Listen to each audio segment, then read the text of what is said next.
executives made up of ordinary young workers, fast food workers, cinema workers, security, and so on, who are just like the rest of the population, who are full of misgivings or misunderstandings around what's happening in our society.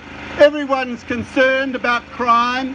Everyone who's been a victim of crime is concerned about what should or could be done about it, what's the useful way forward, but I think what they know and what we know here is that what we're doing today is not working. What we're doing today has not worked. What we're doing today will never work in the future. And I'll repeat one little comment that everyone's probably heard before. It's by Einstein, very clever man. And I hope I get it right. But he said something to the effect of that the essence of insanity is doing the same thing again and again and expecting a different result. That is so true. That is true about what we're doing here. I want to deal with an aspect of it that hasn't been covered so much, although it's been touched on by many. And that is the class bias in the system that we have. I acknowledge completely the racist bias that exists, and it exists in actually an exaggerated form because the racist bias results in a higher proportion of people being imprisoned from Maori than even occurs in the United States.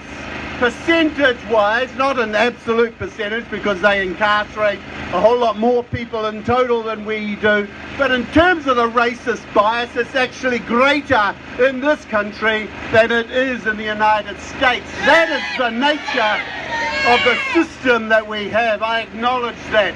But I also want to raise the fact that we have a system in which crimes committed against working people day in and day out are never punished.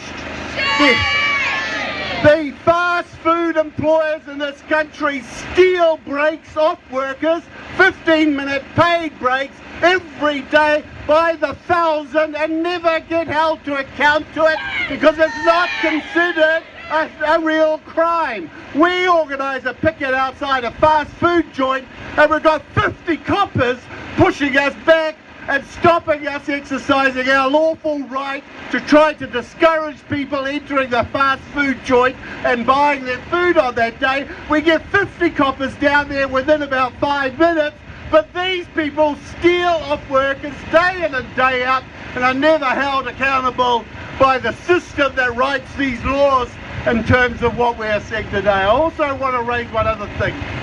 There's $1 billion a year being taken out of working class communities by the state. It's been taken off them. It's happening every year. You know how it was done? It was done by the WINS regime of terror that was imposed on people accessing benefits.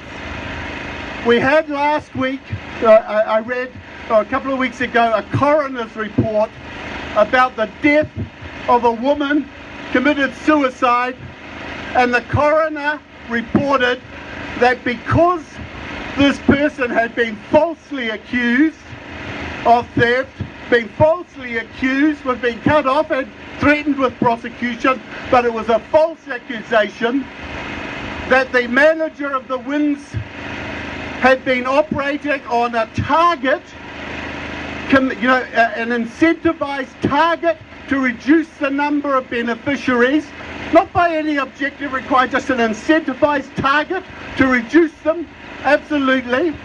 That the worker asked the WIN manager, the worker who was told to write the letter to this woman who knew she was fragile, asked the manager, can I take this out? Can I take the letter to deliver to this woman? The manager said no, he could not deliver it by hand. The woman received the letter and killed herself as a consequence. Paula Bennett is a murderer in this case.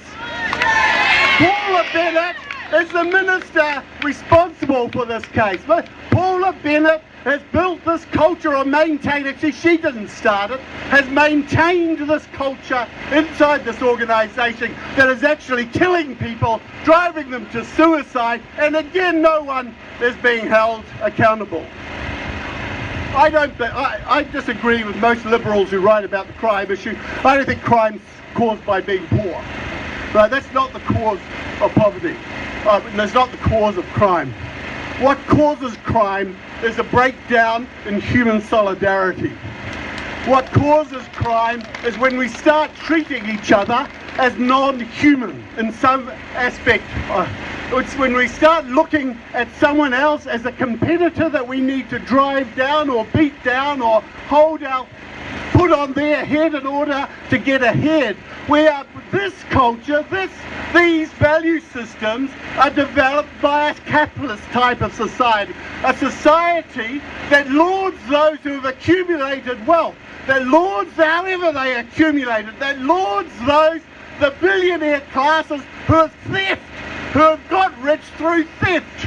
We look at the Trump cabinet today, we look at them, the billionaire self-made people who are destroying the planet, destroying labour rights, destroying the ecology, and their value systems, racist and misogynist and anti-immigrant and all the rest of it, their value system is the value system that they try to impose on all of us, and we end up, and crime is a consequence when our solidarity breaks down, when our humanity breaks down, when our sense of community starts to break down. And the road forward is to create a new type of society, not based on competition, not based on the exaltation of wealth, but based on cooperation. And you can see a bit of it in some societies.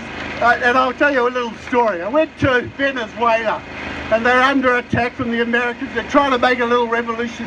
And I went to one of the poorest communities in Caracas, on a hillside. Tens of thousands of shanty, just a shanty town. Tens of thousands of people. And the community wanted to rid their community of crime. It was riddled with crime, with gangsterism, with drug pushers and so on. In order to do that, the first thing they had to do was remove the police from their community, which they did. In order to remove the police from their community, they actually laid siege to the police station over a 48-hour period. And some people were hurt as a consequence. But anyway, the police were removed, was the first step. Then they could deal with the assholes within their own community. That wasn't that hard to do. Because the assholes within their community had been preying on their community, were being protected by the cops, as so often happens in the world. And so every time there's a revolution in the country, you'll be told. I know people who went to Nicaragua shortly after the 1979 revolution there, and they said that Managua was the most peaceful place on earth because human solidarity was being demonstrated, human solidarity was being conquered, and people weren't treating each other as an enemy, but as a colleague and a comrade and a fighter for a new world. And that's what we need to do today, and that begins with the prisoners, and that's a wonderful thing that we're trying to do, and such a wonderful occasion to be here with you all. Kia ora.